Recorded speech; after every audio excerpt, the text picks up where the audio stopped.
ওসির চেয়ে মসি বড়, মসির চেয়ে পিস্তল বড়। রাস্তায় পিস্তল এত সহজলভ্য ছিল যে নিরীহ ছিনতাইকারীদের নির্দয়ভাবে হত্যা একটি পানিপান্তা ঘটনায় পরিণত হয়েছিল। তাই আমি চলে আসলাম হস্ত, অস্ত্র ও কুটির শিল্প মেলায়। এসব দেখে আমি বললাম, কি অশ্লীল নাম। তারপর একজন বলল, চুপ কর শয়তান, এটা একটা 18+ মেলা। ছোটবেলা থেকেই আমি হাতে কলম নিয়ে চললেও আজকে হাতে অস্ত্র তুলে নিলাম।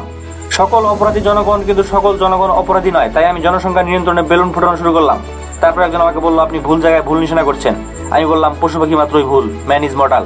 আমার সহযোগী কাঞ্চন বিলটি নিজের হাতকেই অস্ত্রের চেয়ে বেশি শক্তিশালী বানানোর চেষ্টা করছিল, কিন্তু তার মেশিনে মিটার সেন্টিমিটারের গন্ডগোল ছিল। একদল তরুণ প্রজন্ম থেকে বিশেষ ধরনের একটি যুদ্ধ চশমা পরে যুদ্ধের প্রশিক্ষণ নিচ্ছিল, যাতে আমরা ভবিষ্যতে সোমালিয়ার সাথে যুদ্ধে জয়ী হতে পারি।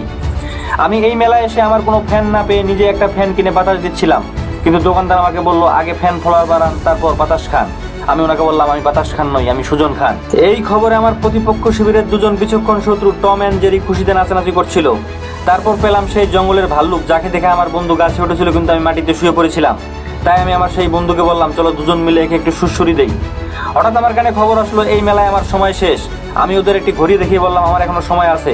ওরা বলল, ভালো করে দেখেন, এই ঘড়িতে 12টা বাজে। তাই আপনার জীবনের মেলা 12টা বেজে গেছে।